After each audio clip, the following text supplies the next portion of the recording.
अस्सलाम वालेकुम नाज़रीन, आप देख रहे हैं प्रोग्राम स्पोर्ट जोन। मैं हूं आपका अपना मेज़बान अब्दुल्ला हसन। बेशक ओलंपिक जो है अपनी रानाइयों के साथ अख्ताम पसीर हो गया है, लेकिन गुज़िश्ता रोज़ भी मैंने ये कहा था कि जाते जाते जो है बहुत सी कहानियां अपने पीछे छोड़ गया है।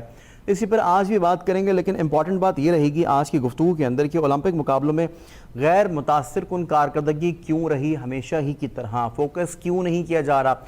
जो बजट मिल रहा है स्पोर्ट्स बोर्ड की जानिब से, ओलंपिक बोर्ड की जानिब से, वो कहाँ आखिरकार वो कहाँ खर्च हो रहा है, हुकूमत क्या कर रही है, आखिर कब होश के नाखुन लिए जाएंगे। और जब ये सहूलतों का फुकदान के ऊपर बात आती है तो ये पहली मरतबा नहीं हुआ है, इससे कबल भी काफ़ी दफ़ा ऐसे हो चुका है।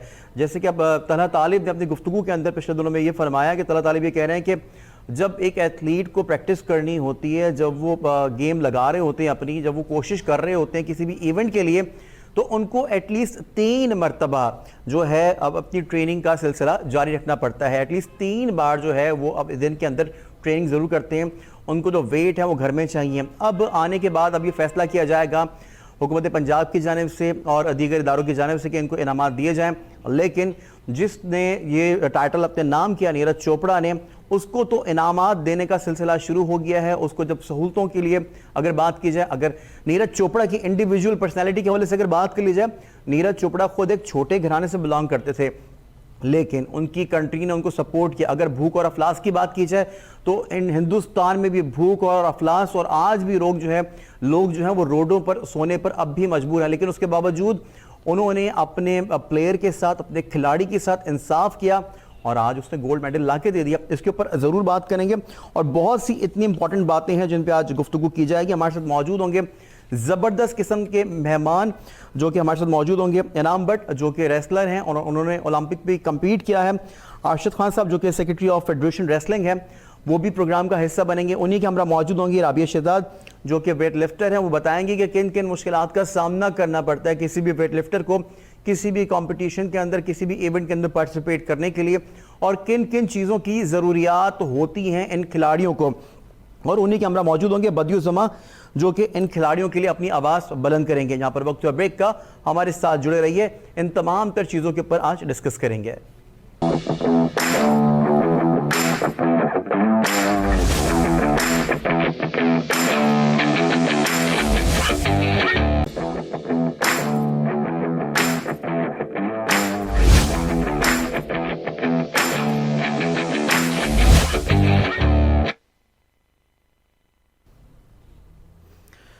स्पोर्ट्स जोन में एक बार फिर से आपको खुशामदीद कहेंगे नाज़रीन। रोजाना की बुनियाद पर ओलंपिक के ऊपर गुफ्तगू का सिलसिला अब भी जारी है। बेशक ओलंपिक जो है अपनी रानाइयों के साथ अख्ताम पजीर हो गया है, लेकिन फिर भी अब यह बात की जाती है कि ऐसा हो जाता तो ऐसे हो जाता, अगर ये कर लेते तो तब इस तरह से हो जाता, लेकिन हम करते कुछ भी नहीं है, लेकिन बस फिंगर पॉइंटिंग जो है एक दूसरे की जानिब करते रहते हैं।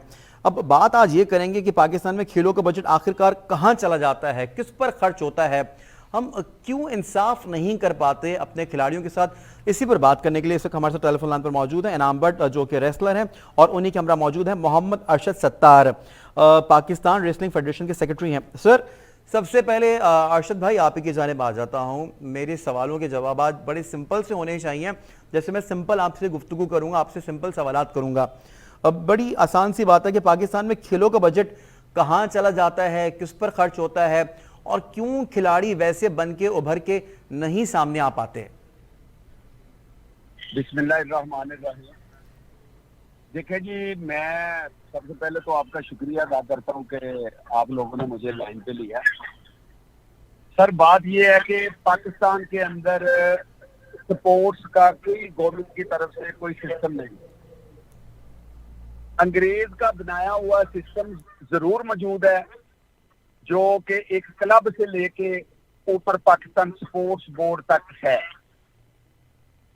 लेकिन वहां पे आप देखें नीचे सबसे पहले है कि हमारे आ जाती है तहसील स्पोर्ट्स, उसके बाद डिस्ट्रिक्ट स्पोर्ट्स, फिर डिवीजन आ जाती है, फिर सूबा आ जाता है, फिर उसके ऊपर नेशनल लेवल पे पाकिस्तान स्पोर्ट्स बोर्ड आ जाता है। भाईजान, ये तकरीबन सारे के सारे जो गवर्नमेंट का सेटअप है वो डेड है। तो हमें जनाब, पाकिस्तान रेसलिंग फेडरेशन के सेक्रेटरी हैं आप भी, अगर गिले शिकवे करते हुए दिखाई देंगे अरशद भाई, तो फिर तो बड़ी मायूस कुन बात हो जाएगी हमारे लिए। हम तो आपसे उम्मीदें वाबस्ता करके बैठे हुए हैं यहाँ पे।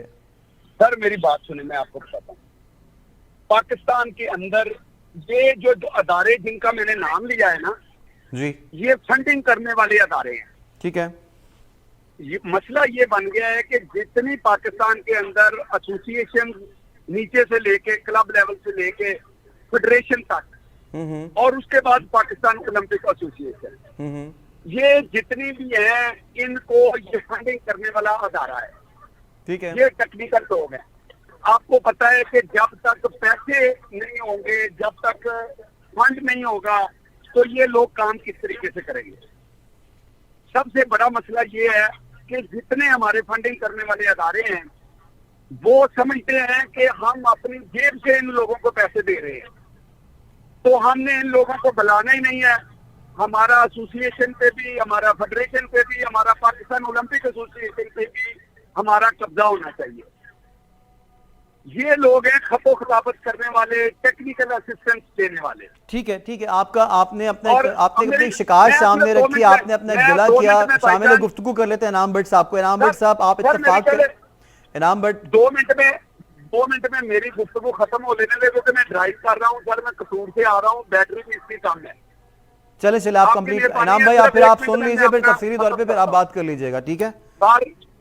सर बात ये है कि हमें पिछली सारी बातें बोल के हम सबको मिल के, हमारे जितने भी गवर्नमेंट के अदारे हैं उनको चाहिए कि एसोसिएशन, फेडरेशन और पाकिस्तान ओलंपिक एसोसिएशन को साथ लेके चलें और मिल के काम करें। जितना बजट चले मिल के काम करें, लेकिन यहाँ पे मौकफ जरूरी है ताकि आप भी सुने ना, एक रेसलर को क्या इश्यूज हैं आप भी सुन लीजिएगा। सर अरशद भाई, बेशक आप ड्राइव करें, लेकिन आपको जब आप बात कर सकते हो तो यकीनी तौर पे आप सुन भी सकते हैं, ताकि एक रेसलर को जो इश्यूज हैं, जो उसके मसाइल हैं, वो आप ही ने हल करने हैं।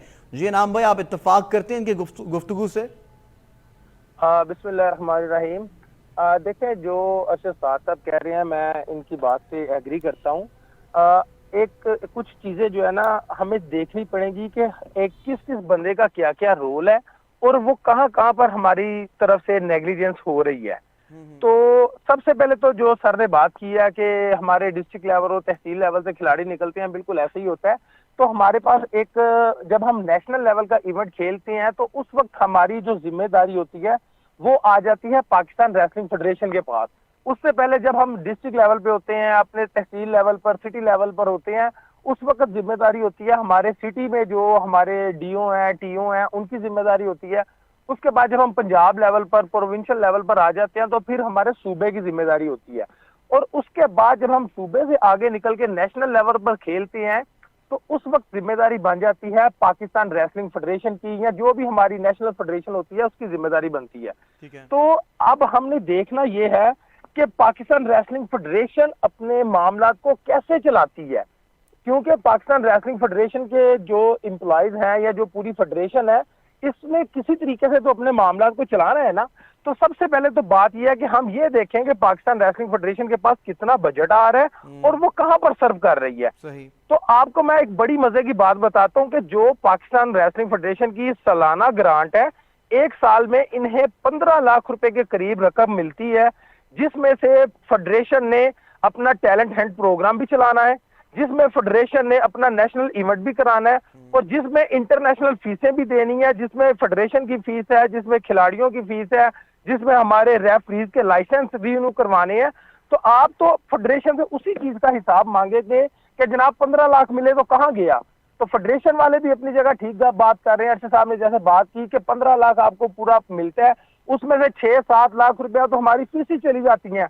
अब आप मुझे बताएं, आप भी एक अदारे में बैठे हुए हैं कि 5-6 लाख से आप कौन सी रेसलिंग में मेडल तलाश कर रहे हैं। तो इसके बावजूद भी अगर मैं बाकी फेडरेशन से कंपैरिजन करता हूं, पाकिस्तान में तकरीबन 40-42 फेडरेशन हैं, तो अल्हम्दुलिल्लाह रेसलिंग में बहुत ज्यादा टैलेंट है। रेसलिंग में हमने इसी छोटे से बजट में कॉमनवेल्थ गेम्स में मेडल जीते हैं, एशियन गेम्स में मेडल जीते हैं, हमने वर्ल्ड में मेडल जीते हैं। मोहम्मद अरशद सत्तार साहब, कोई भी अपनी जिम्मेदारी कबूल करने को तैयार नहीं हो रहा है, ठीक है, चलिए, यहाँ पे ये बात समझ में आती है कि आप लोगों के जो है यहाँ पे बहुत कम बजट दिया जाता है और उसी के अंदर आप लोगों ने सारी की सारी चीज़ें करनी है। लेकिन ये इवेंट के बाद जो है फिंगर पॉइंटिंग करना, एक दूसरे के ऊपर उंगली उठाना, लान तान करना, क्या इससे कबल ये सारी चीज़ें नहीं हो सकती हैं? आप लोग खुद बुला के प्रेस कॉन्फ्रेंस नहीं कर सकते कि हमारे पास बजट नहीं है, कल को हम पे मीडिया या फिर आवाम जो है उंगलियां ना उठाएं? मोहम्मद अरशद सत्तार साहब, आपसे है मेरा सवाल, क्या आप मुझे सुन रहे हैं? ठीक है, ठीक है, हम कोशिश करेंगे बदियुज़्ज़मान को लाइन पर ले लें ताकि बदियुज़्ज़मान से जो है तफसीली तौर पे गुफ्तगू हो सके इसी सिलसिले के ऊपर। इनाम भट्ट साहब, आप ही की जानिब दोबारा से आ जाता हूं मैं। इनाम भाई, क्या समझते हैं, जब ये बात ऑलरेडी हमें मालूम है कि बजट बहुत ही कम है, फिर उसी में से सवालात भी किए जाएंगे, तो क्या इससे पहले तमाम तर चीज़ों पे हम कंट्रोल नहीं कर सकते? हम पहले प्रेस कॉन्फ्रेंस करके इन चीज़ों को हाईलाइट नहीं कर सकते क्या? अब्दुल्ला भाई, मैं आपको ना थोड़ा सा एक स्ट्रक्चर समझा देता हूँ कि एक तो आपको ये समझ आ गई ना, पहले नंबर पर हमारे व्यूअर्स को भी पता चल गया होगा कि फेडरेशन को क्या मिल रहा है और उसमें वो क्या काम कर रही है। अब हम इससे ऊपर जाते हैं कि हमें ये फेडरेशन को ये बजट दे कौन रहा है और मेन जिम्मेदारी किस अदारे की बनती है। हाँ, ये इम्पोर्टेंट बात है। हाँ, ये सबसे जरूरी चीज है ना। अब इसमें तरीकाकार ये होता है कि जो हमारा पाकिस्तान स्पोर्ट्स बोर्ड है ये एक हुकूमत का अदारा है और इस अदारे की जिम्मेदारी है कि ये खेलों का स्ट्रक्चर जो पूरे पाकिस्तान में है इसको लुक आफ्टर करे। हमारे जो खिलाड़ी ऊपर आ रहे हैं इनको नेशनल और इंटरनेशनल लेवल पर ट्रेनिंग करवाए। इनकी जो हमारी इनको जो जो जरूरियात है, क्योंकि हमने तो हुकूमत से बात करनी है और हुकूमत ने एक अदारा बना दिया पाकिस्तान स्पोर्ट्स बोर्ड। तो अब जो जिम्मेदारियां खेलों को डेवलप करने की हैं, खिलाड़ियों को इंटरनेशनल और नेशनल लेवल पर ट्रेनिंग करवाने की है और इंटरनेशनल जो हमारे रिजल्ट है वो बहुत ज्यादा बेस करते हैं इस अदारे के ऊपर। अब हम इस अदारे पर बात करते हैं। इस अदारे पर मसला ये आता है, सबसे जो बड़ी बात है, क्योंकि मैं बिल्कुल स्टार्ट से शुरू करूंगा ताकि हमें समझ आए कि इशू क्या है। जब हम बात करते हैं पाकिस्तान स्पोर्ट्स बोर्ड की, तो आप देखें ना, हम जब बात कर रहे हैं जी ओलंपिक में शिरकत की, तो ओलंपिक में सबसे पहले तो हम ये कंपैरिजन करते हैं कि हमारा इंडिया का बजट क्या है, हमारे पाकिस्तान का बजट क्या है, कनाडा का क्या बजट है, ऑस्ट्रेलिया का क्या बजट है, इनके साथ ही कंपैरिजन करेंगे ना। अगर हम बात करते हैं पाकिस्तान के बजट की, तो पाकिस्तान का इस दफा का जो बजट था वो तकरीबन 1 अरब रुपए के करीब था। लेकिन जब हम अपने कंपेटिटर्स को देखते हैं तो उनका 1 अरब नहीं, उनका 10-10 अरब मिलियंस में होता है और डॉलर्स में होता है। उनके मुकाबले में जब हम पाकिस्तान का बजट देखते हैं तो ये चंद पैसे फी खिलाड़ी बनता है। अब लेकिन हम यही सोचते हैं कि जो टैलेंटेड हैं ये गली मोहल्ले से उठेंगे जाके, जो वर्ल्ड क्लास प्लेयर जो 12-13 प्लेयर्स होते हैं, अब हम ये समझते हैं कि वो 12-13 खिलाड़ी हैं। जी नहीं, हरगिज़ ऐसा नहीं है। वो अपनी तहसीलों से ऐसे ही निकल के, अपने गांव देहातों से ऐसे निकल के, अपने शहरों को हरा के, अपनी कंट्री को compete करके उसके बाद जब वो यहाँ पर आते हैं तो आप ये समझते हैं कि आपकी गली और मोहल्ले से कोई भी शख्स उठ के जाएगा और उनको हरा देगा और गोल्ड मेडल लेकर आ जाएगा। तो ये तो फिर बिल्कुल ही अहमक सोच रखते हैं हम। देखें, ये आप बिल्कुल ठीक कह रहे हैं, मैं आपकी बात के साथ एग्री करता हूं, क्योंकि असल में हमारे जो मोस्टली इधर लोगों का ट्रेंड क्या बना हुआ है कि ओलंपिक आ गई है तो ओलंपिक पर सारे बात करने लग जाते हैं, ओलंपिक को हम ट्वीट करना शुरू कर देते हैं, ओलंपिक के बाद कोई नया टारगेट आ जाता है तो हम उस पर बात करने लग जाते हैं और 4 साल के लिए ओलंपिक के मामले पर हम खामोश हो जाते हैं। तो ये हमारा एक रवैया इस तरह का बन गया हुआ है। अब यहाँ पर बात खत्म नहीं होनी चाहिए ना, इस बात को आगे लेके जाना चाहिए। हमें देखना चाहिए कि हमने खिलाफ कहाँ पर छोड़े हैं, कहाँ पर हमारी मिस्टेक्स हो रही हैं। अभी हर बंदा ये मैं पिछले 15 दिन से ओलंपिक चल रही है, तो पहले हर बंदा वेट लिफ्टिंग का कोच बन गया था, उसके बाद हर बंदा जैवलिन का एक्सपर्ट बन गया था। जिसको कुछ भी नहीं पता तो वो भी जो है वो ट्वीट कर रहा है और वो भी इस पर बात कर रहा है और वो भी गिला शिकवा कर रहा है, लेकिन हम एज अ नेशन कुछ नहीं कर रहे। ठीक है, एज ए नेशन हम कुछ भी नहीं करें। इसके ऊपर मजीद भी बात करेंगे। हमें ज्वाइन कर लिया बदियुज़्ज़मान ने। बदियुज़्ज़मान जो कि स्पोर्ट्स के सीनियर जर्नलिस्ट हैं। बदी, यकीनी तौर पे आपने गुफ्तगू सुनी भी होगी, और क्या समझते हैं कि इसका बजट कहाँ जाता है, किस पे खर्च होता है? अभी जब पाकिस्तान रेसलिंग फेडरेशन के ऊपर हमने बात की, उनसे अब बात करने की कोशिश की, तो उन्होंने ये कह दिया कि मैं तो गाड़ी ड्राइव कर रहा हूँ, और उसके बाद उन्होंने कहा कि बजट मिलता ही नहीं है। लेकिन इनाम भट्ट भी हमारे हमरा मौजूद हैं जो कि रेसलर हैं पाकिस्तान के लिए, इनकी बहुत मेहनत, बहुत काबिश है और बहुत लगन से ये रेसलिंग करते रहे हैं। अब इनका कहना है कि 15 लाख रुपए सिर्फ मिलते हैं, उसमें से 6-7 लाख रुपए तो फीसेस चली जाती हैं, उसके बाद बचता क्या है? तो आप समझते हैं कि फिर यही लोग जाके फिर आपके लिए गोल्ड मेडल हासिल करके ले आए?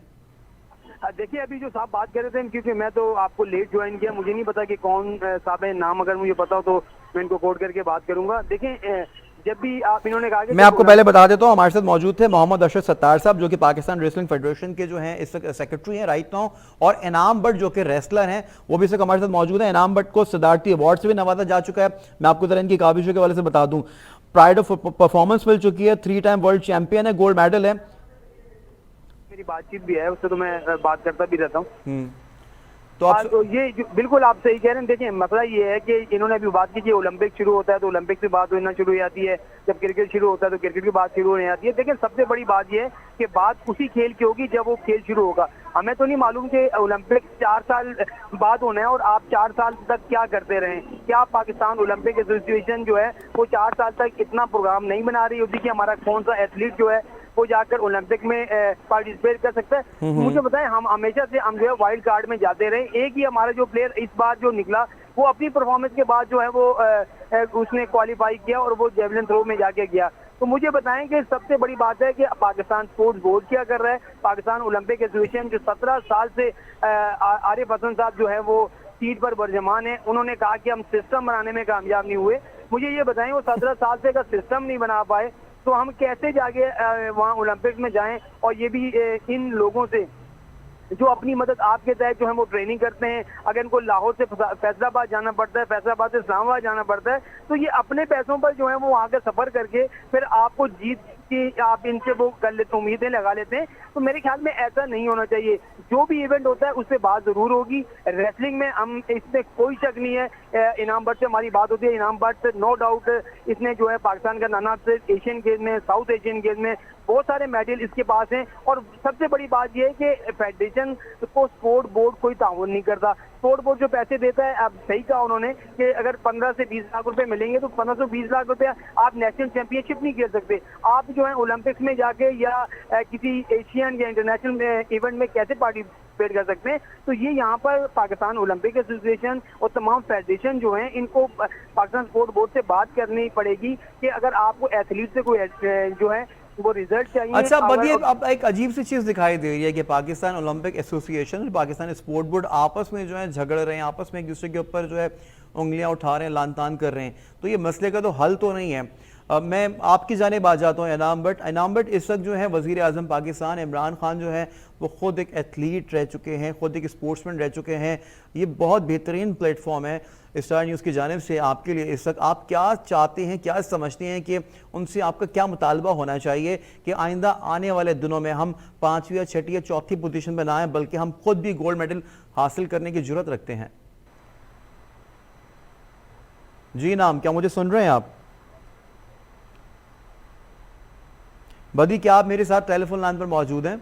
हेलो इनाम, आप मुझे सुन सकते हैं? इनाम, आपको आवाज आ रही है? जी इनाम, आपने यकीनी तौर पे मेरा सवाल सुना होगा। वजीर आज़म इमरान खान खुद एक स्पोर्ट्समैन रह चुके हैं।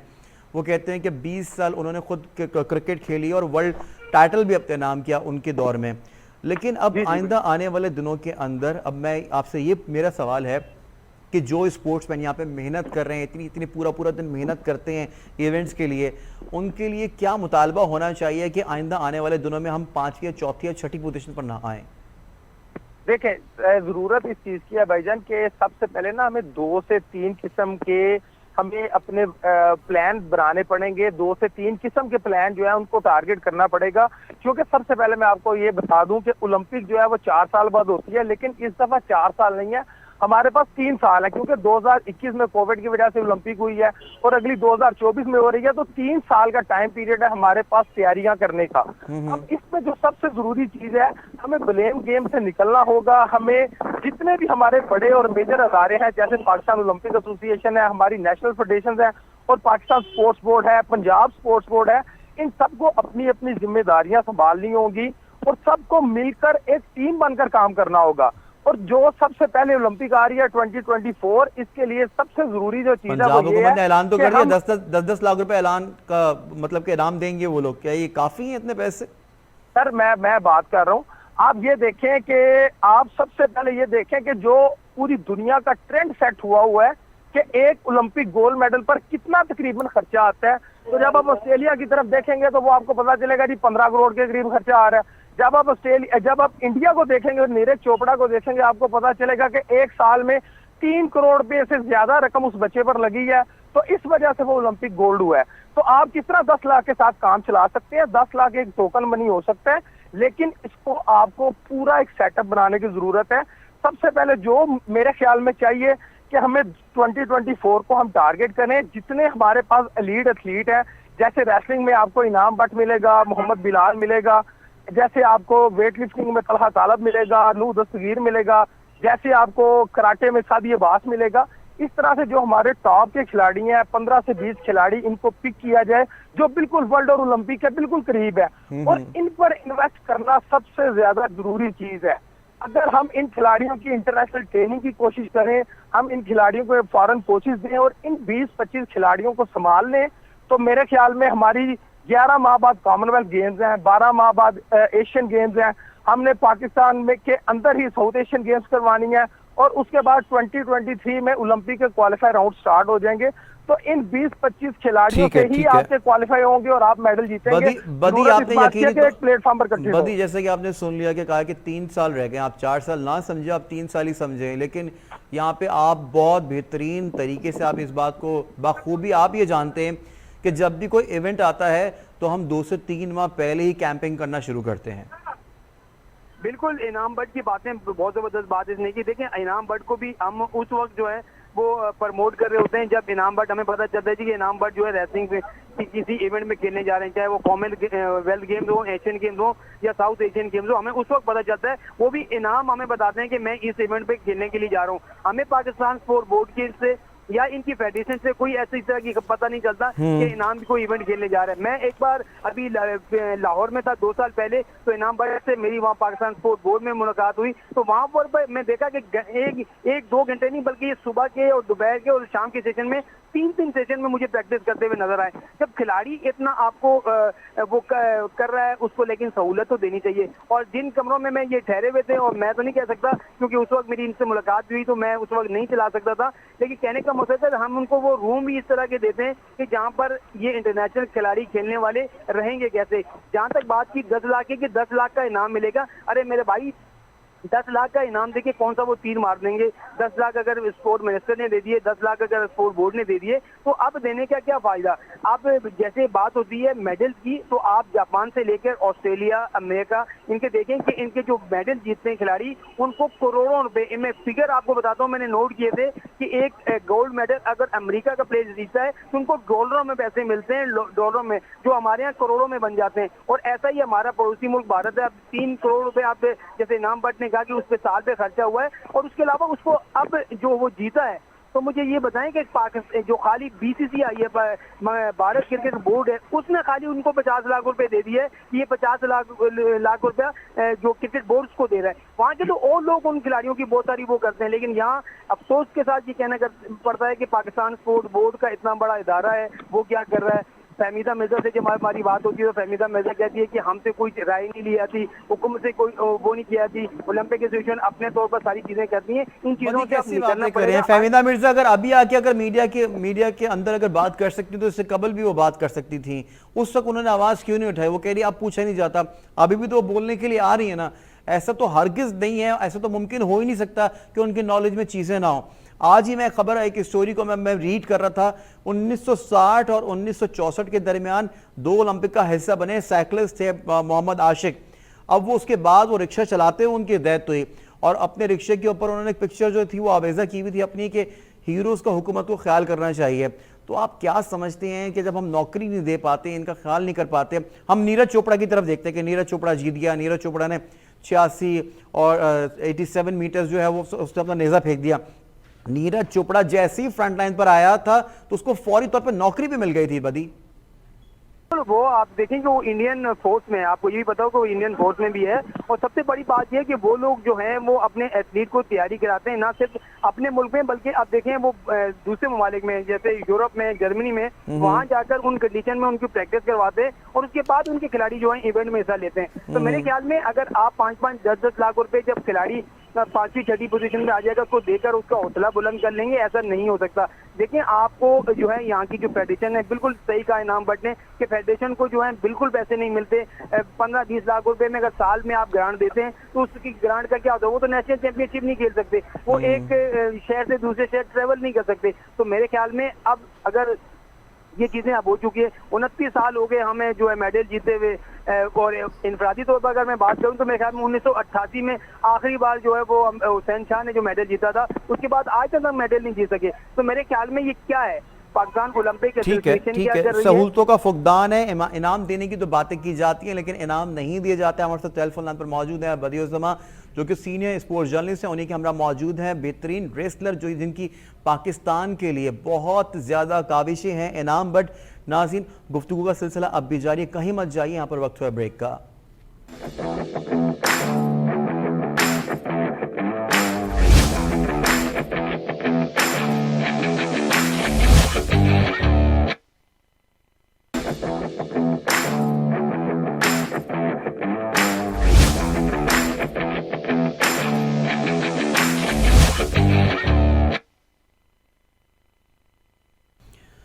वेलकम बैक नाज़रीन। तो बात हो रही है स्पोर्ट्स जोन के अंदर आज ओलंपिक के हवाले से कि ओलंपिक बेशक चला गया है अपनी, लेकिन रानाइयाँ अपने साथ ले गया है, लेकिन उसके बावजूद यहाँ पे अब बात ये हो रही है कि कारकर्दगी 0-0 आखिरी नंबर पर आते हैं। अगर गलती से पहुँच भी जाते हैं फाइनल्स के अंदर तो हम वहाँ पे वैसा परफॉर्म नहीं कर पाते जैसा हम उम्मीदें वाबस्ता कर रखते हैं अपने खिलाड़ियों से। हमारे साथ टेलीफोन लाइन पर मौजूद है बदिउज़्ज़मा और उन्हीं के हमरा मौजूद है इनाम बट, जो कि बहुत ही ज़बरदस्त किस्म के रेसलर हैं। इनाम, अभी गुज़िश्ता 2 दिन कबल जो है मेरी अरशद नदीम से बात हुई। अरशद नदीम का यही कहना था कि आप लोगों ने हीरो बना दिया मीडिया वालों ने, लेकिन हरगिज़ ऐसा नहीं है। अरशद नदीम की बहुत मेहनत है, बहुत काविशें, बहुत लगन के साथ उन्होंने जो है काम किया और अपने आप को मनवाया, अपना लोहा मनवाया, लेकिन कहीं ना कहीं उनकी बात में जो है हकीकत ज़रूर झलकती है। आप लोग क्यों नहीं करते, आप लोग मीडिया के ऊपर मुसलसल तौर पे, आप सोशल मीडिया के ऊपर एक्टिव क्यों नहीं रहते, अपनी काविशों के हवाले से क्यों नहीं अपडेट रखते हैं, ये बताइएगा। हेलो जी नाम, आपको आवाज़ आ रही है मेरी? जी जी, मैं बाकी स्टार्ट दोबारा बताइएगा सवाल का, मैं सवाल इनाम देखिए, गुज़िश्ता 2 दिन पहले जो है मेरी अरशद नदीम से बात हुई है। अरशद नदीम का यही कहना था कि हमें हीरो बनाने वाले जो है मीडिया वाले हैं, लेकिन हरगिज़ ऐसा है नहीं। लेकिन कहीं ना कहीं आपको ऐसा नहीं लगता कि आप लोगों को अपनी चीज़ों के हवाले से, अपनी खबरों के हवाले से सोशल मीडिया पर बिल्कुल एक्टिव रहना चाहिए, जो कि आप लोगों की जानिब से भी कहीं ना कहीं कोताही बढ़ती जाती है? जी बिल्कुल, मैं इस पर बात करूंगा। पहले तो देखें, अरशद ने जो काम किया है, मेरा ख्याल है कि उसको हीरो नहीं, उसको पाकिस्तान का अगर सबसे बड़ा हीरो बनाया जाए तो ये भी उसके लिए कम होगा। अगर वो किसी मतलब अच्छे कंट्री में होता, पाकिस्तान तो हमारे लिए तो सबसे अच्छा है, लेकिन अगर वो किसी डेवलप कंट्री पर होता तो वो शायद आज किसी और लेवल पर ही होता। तो मैं मीडिया का बिल्कुल शुक्रिया अदा करूंगा सबसे पहले कि उन्होंने उसको सपोर्ट किया। जो सोशल मीडिया पे एक्टिव रहने की बात है ना, वो उसमें मसला क्या है कि आप मोस्टली देखेंगे जितने हमारे एथलीट हैं ना, वो बहुत बड़े हम्बल बैकग्राउंड से होते हैं, और मोस्टली एथलीट जो है वो इतने वेल एजुकेटेड नहीं होते, जिस वजह से उनको इतनी रसाई नहीं होती या इतना उनको समझ बूझ नहीं होती। और जब एक आप एथलीट से बात करते हैं ना, तो उसके ऊपर गेम का ऐसा एक जुनून सवार होता है, उसके माइंड में सिर्फ गेम होती है और बाकी चीजें नहीं। और स्पेशली जब हम गेम की बात करते हैं, खिलाड़ियों की बात करते हैं, तो खिलाड़ियों को मोस्टली जो है ना, वो उनका एक कंसेप्ट लोगों का ये बना हुआ है कि जितना इससे मोबाइल से दूर रहेगा, जितना इन एक्टिविटीज से दूर रहेगा, इनाम, तो अपने जुनून के साथ साथ यहाँ पे फंड्स की भी बहुत ज्यादा जो है अशद जरूरत है। क्या आप बदी मेरी बात से इत्तेफाक करेंगे या नहीं करेंगे? आपको सुना नहीं मैंने, क्योंकि वो आवाज नहीं आ रही थी आपकी। बदी, मैं ये कहना चाह रहा हूँ कि देखिए, स्पोर्ट्स मैन जो है यहाँ पे, जो खिलाड़ी जो हैं, अपने आप को सोशल मीडिया पे मेरी एक तजवीज़ है कि सोशल मीडिया पर अगर खिलाड़ी अपने आप को एक्टिव रखेंगे तो यकीनी तौर पे आवाम को और दीगर जो उनके जो चाहने वाले हैं उनके नॉलेज में रहेगा कि हमारा ये प्लेयर इस इवेंट के लिए तैयारी कर रहा है और इस तरह से कर रहा है, तो यकीनी तौर पे फिर उनके लिए कमेंट्स होंगे, उनके लिए हुकूमत से फिर आवाज़ भी उठाई जा सकती है। देखिए, मसला सारा ये है कि जब भी नेशनल चैंपियनशिप होती है तो उसके बाद ये हमें पता चलता है कि ये फेडरेशन है और ये जो लोग जो हैं वो इवेंट में हिस्सा लेने के लिए आ रहे हैं। तो मेरे ख्याल में सबसे बड़ी बात यह है कि हम इस तरह के इवेंट नहीं हो रहे, ना ही मुल्की सतह पर इवेंट होते हैं, ना ही अब हम खिलाड़ियों को बाहर किसी जगह बेचने के इनको वो इनाम बट की मैं जो हमारे साथ ही हैं इनाम बट की मैं बात इसलिए करूंगा कि देखिए इनाम बट ने जो इवेंट में शिरकत की या हिस्सा लिया, वहाँ इसकी परफॉर्मेंस ऐसी थी, इसका टैलेंट ऐसा था कि इसने जो है हर जगह जाकर अपना नाम बनाया। इसके बाद इनाम बट भी ऊपर आया, वरना आप मुझे बताएं 2-3 साल पहले इनाम बट जो है वो क्योंकि प्रमोट ही नहीं हो रहे थे, ना ही इनकी फेडरेशन कुछ कर रही थी, ना ही स्पोर्ट बोर्ड कुछ कर रहा था, ना ही दीगर इदारे जो है। देखें अब क्रिकेट की मैं अगर आपको बात बताऊं कि एक प्लेयर को महीना सेंट्रल कॉन्ट्रैक्ट भी मिलता है, उनको मैच फीस भी अगर मैं आपको बताऊं कि कितनी होती है वो आप सुन के हैरान रह जाएंगे। टीएडीए कितना होता है और उनको कितनी एक सीरीज के वो करोड़पति बन जाते हैं। तो मेरे ख्याल में हमारे इन प्लेयर को जो सारा दिन मेहनत करते हैं अपने तौर पर, इनको भी हमें टीएडीए भी देना चाहिए, इनको भी हमें सेंट्रल कॉन्ट्रैक्ट देने चाहिए, इनको भी सहूलियत देनी चाहिए। जब इनके घर का चूल्हा चलेगा, जब इनको ये फिक्र नहीं होगी कि यार हमें घर भी देखना है, ये भी देखना है, तो फिर अपनी परफॉर्मेंस सारी तवज्जो जो है उसी तरफ लगाएंगे। और सबसे बड़ी बात है सहूलत देने की। आपके पास जब सहूलत नहीं देंगे, जब आप इनको फंड नहीं देंगे, तो फिर आप इनसे तवक्को करेंगे कि गोल्ड मेडल भी आए, सिल्वर मेडल भी आए और ब्रॉन्ज मेडल भी आए। ये उस सूरत में आता है कि जब आप खिलाड़ी को मुकम्मल तैयार करते हैं। मैंने पिछले शो में भी आपकी बात की थी कि जो दीगर ममालिक हैं, दीगर कंट्री हैं, वो ओलंपिक की तैयारियां जो हैं वो 3 साल पहले से ही शुरू कर देते हैं। ओलंपिक की तैयारियां जो 3 साल पहले ही जो है वो शुरू कर देनी चाहिए, लेकिन हम लोग ऐसा हरगिज नहीं करते। हम तो 2 से 3 माह पहले जो है कैंपिंग करते हैं। इनाम बट जो कि रेस्लर हमारे साथ मौजूद थे, इनाम आपका बेहद शुक्रिया, आपने स्टार जोन के स्पोर्ट्स जोन के लिए जो है अपना कीमती वक्त दिया, आपका बहुत बहुत शुक्रिया। हमें ज्वाइन कर लिया राबिया शिदात ने जो कि वेट लिफ्टर हैं पाकिस्तान के लिए। राबिया, आज हम बात करें ओलंपिक के मुकाबलों में जो कि गैर मुतासिर कुन कारकर्दगी हमें हमेशा देखने में मिलती है। तकरीबन 17 बरस से जो हैं आरिफ हसन साहब जो अपनी कुर्सी के ऊपर विराजमान हैं, लेकिन वो कुछ कर नहीं पाए एथलीट्स के लिए और ओलंपियंस के लिए। क्या कहेंगी आप, क्या राय रखती हैं आप? अस्सलाम वालेकुम। सबसे पहले आपका बहुत शुक्रिया मुझे शो में देने का, और बहुत इंटरेस्टिंग टॉपिक है ओलंपिक्स का, बिकॉज हम खुद एक स्पोर्ट्स पर्सन हैं और हम पाकिस्तान में स्पोर्ट्स का बदतरीन हाल देखते हुए सिर्फ अफसोस होता है। 17 साल से मतलब ये कोई 17 साल से आई गेस 1990 से हमारा कोई मेडल नहीं आया है। तो इसमें बहुत एक लंबा अरसा हो गया, 30 इयर्स से अबव है कि पाकिस्तान कोई मेडल नहीं ले सका ओलंपिक्स के अंदर, जबकि हमारी जो पॉपुलेशन है वो 220 मिलियन है। और मैं इवन देख रही थी, कल मैं मेडल टैली देख रही थी, उसके अंदर मैंने देखा सीरिया ने भी एक मेडल ले लिया है। तो आप सोचेंगे पाकिस्तान अब सीरिया से भी पीछे रह गया है, हम एक मेडल नहीं ले सके। लेकिन ये नहीं है कि हमारी कारकर्दगी जो एथलीट्स की थी वो बुरी नहीं थी, जो पीछे से जो गवर्नमेंट है या गवर्नमेंट की सपोर्ट है वो बुरी है।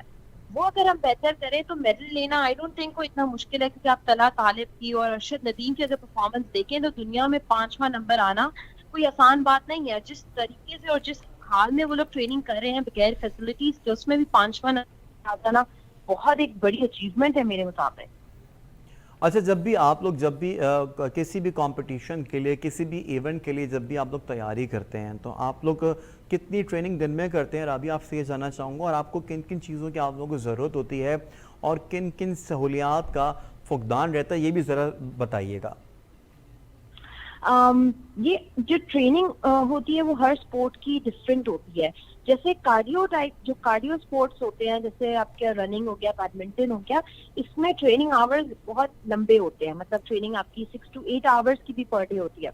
लेकिन जब आप पावर स्पोर्ट्स की तरफ आ जाए, अगर आप वेट लिफ्टिंग को लेने तो वेट लिफ्टिंग की ट्रेनिंग 4 घंटे की होगी और 6 days इन अ वीक या फिर 12 times इन अ वीक हो जाएगी। अब जैसे अगर आप पावर लिफ्टिंग ले लें, क्योंकि आज मैं अभी ज्यादा पावर लिफ्टिंग के ऊपर फोकस कर रही हूँ, तो पावर लिफ्टिंग में ट्रेनिंग बहुत कम हो जाती है, बिकॉज आपने जो भी आप ट्रेनिंग के अंदर अपनी मैक्सिमम पावर जाके एक्सर्ट कर देते हो, फिर आपको नेक्स्ट ट्रेनिंग सेशन के लिए रिकवरी चाहिए होती है ताकि अपनी वापस से फुल पावर लगा सके। तो उसकी ट्रेनिंग फिर आ जाती है 5 times in a week, 1 to 2 hours per day training. But ये होता है कि उसके अंदर आपको अपनी मैक्सिमम जो पावर है वो फुल एक्सर्ट कर देनी है। ठीक है बदी, आपने जो है यकीनी तौर पर राबिया की गुफ्तगू भी मुलाहिजा कर ली है। बहुत मुश्किल ट्रेनिंग होती है, लेकिन उसके बावजूद ये अपनी मदद आपके तहत ये अभी तक जो चीज़ें जो चल रही हैं, आइंदा आने वाले दिनों में भी जब ये खबरें जब ख़त्म हो जाएंगी, जब हम ओलंपिक से हट के दीगर खेलों की जानिब जाएंगे, आप खुद स्पोर्ट्स जर्नलिस्ट हैं, मैं स्पोर्ट्स एंकर हूँ, तो उसके बाद आप नहीं समझते फिर हुकूमत की तवज्जो इस पे मरकूज नहीं रहेगी? अब देखें, अभी राबेह शहजाद ने जो बात की, राबेह शहजाद से जब भी कभी हमारी बात होती है, जब भी हम इनको कवर करते हैं, तो सबसे बड़ी बात यह है कि राबेह शहजाद के हम घर में जाते हैं तो राबेह शहजाद अपनी मदद आप कहते हैं अपने घर में प्रैक्टिस कर रही होती है, वहां पर इस तरह के इवेंट को जो है वो कर रही होती है, क्योंकि सहूलत की सबसे बड़ी बात है। आप अगर नेशनल कोचिंग सेंटर कराची में चले जाएं तो यहाँ पर कोई ऐसी सहूलत नहीं है कि वो ये वहां जाए और वहां पर इस तरह की ट्रेनिंग करे और अपने आप को फिट भी रख सके और अपनी जो कारकर्दगी है उसको बेहतर कर सके, और ना ही कोई फंड मिलता है, ना ही कोई इस तरह की चीजें होती है। तो ये लड़कियां जो आती, इनकी बहन जो है, बड़ी बात है कि वो ओलंपिक्स में गई, वहां पर उन्होंने शिरकत की, और जो हारी भी है, तो हम ये नहीं कहते कि वो हारे, वर्ल्ड नंबर 10 से हारी है, इसमें वो नहीं है, लेकिन आप पहली मरतबा जाते हैं। तो राबिया भी जो है एशियन गेम्स खेल चुकी, साउथ एशियन गेम्स खेल चुकी, वहाँ पर पावर लिफ्टिंग में बहुत नाम कमाए इन्होंने, लेकिन सबसे बड़ी बात है कि इनको भी सहूलत नहीं दी जाती। जब तक सहूलत आप किसी खिलाड़ी, चाहे वो विमेन हो या मैन हो, उनको नहीं देंगे, आपका फोकस सिर्फ एक खेल की तरफ रहेगा, तो आपके ये दीगर खेल कैसे ऊपर जाएंगे? आप मुझे बताएं, अगर हम मुकाबला करना चाहते हैं इंडिया का, तो वहाँ तो एक खेल को तवज्जो नहीं दी जाती, वहाँ तो सारा साल हर चीज को तवज्जो दी जाती है। उसके अलावा दीगर ममालिक है, चाइना है, जापान है, उनके तो हम करीब तक भटक नहीं सकते, इस वजह से कि उनके जो खिलाड़ी हैं उनको वो सहूलत ऐसी दी जाती है, उनकी फंडिंग ऐसी होती है, उनको सपोर्ट ऐसी होती है, इदारों की सपोर्ट होती है, पाकिस्तान जो उनके जो अपने बोर्ड होते हैं उनकी सपोर्ट होती है। तो मेरे ख्याल में पाकिस्तान स्पोर्ट बोर्ड को अब सारी चीजें भूल गए, अब जो हो चुका वो हो चुका। बदी, यहाँ पे आपकी बात से मैं बिल्कुल इत्तेफाक करूंगा। अगर भूख, अफलास और गुर्बत की बात कर ली जाए तो हिंदुस्तान में तो बहुत ज्यादा है, लेकिन उसके बावजूद वहां पे कुछ ऐसे लोग जो हैं ऊपर की सीटों पे अफसर जो अब भी मौजूद हैं, जो कि सिंसियर हैं, मुखलिस हैं अपने खिलाड़ियों के साथ, और वो उन लोगों को, उन बच्चों को आगे लेकर आते हैं। हालांकि कोई भतीजा नहीं होता, कोई किसी का चाचा नहीं होता, कोई मामू नहीं होता, इन सब चीजों से हट के वो उन प्लेयर्स को फर्स्ट प्रायोरिटी में रखते हैं।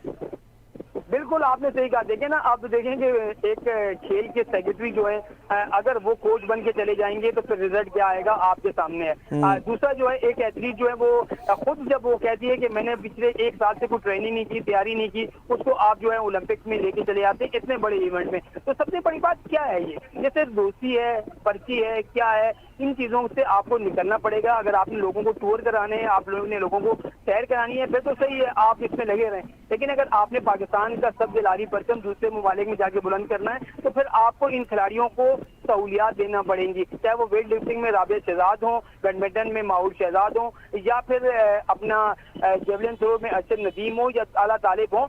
बड़े टैलेंटेड है, लेकिन सबसे बड़ी बात यह है कि हम इनको कुछ नहीं देते, ना ही इनके पास नौकरियां होती हैं, ना ही इनके पास जो है इस तरह की चीजें होती हैं।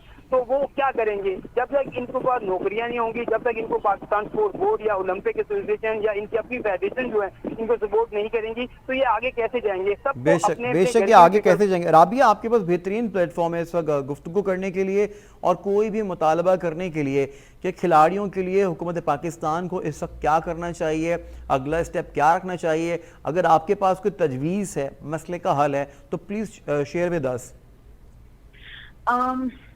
सबसे पहली चीज, अगर आप अरशद नदीम की अगर आप जावलिन के अंदर देखें, इंडिया का जो इंडिया के जो लड़के ने दिया है नीरज चोपड़ा ने गोल्ड मेडल, जी आप उन पे देखें 100 मिलियन की इन्वेस्टमेंट हुई है, ट्रेनिंग यूरोप के अंदर हुई है, और कोई इंडियन कोच नहीं है, बाहर के कोच है, एक्सपीरियंस। और उनके जो कोच था उनकी 100 मीटर्स की थ्रो है, अभी उन्होंने निराज ने किया अगर 90 से 86 उनकी 100 मीटर्स की थ्रो है। मतलब इतना स्पेशलाइज्ड और इतने प्रोफेशनल कोच उन्होंने हायर किए, 100 मिलियन इन्वेस्ट किया, और तब जाके इंडिया का 2008 के बाद अब 13 साल बाद इंडिया ने मेडल लिया है, गोल्ड मेडल।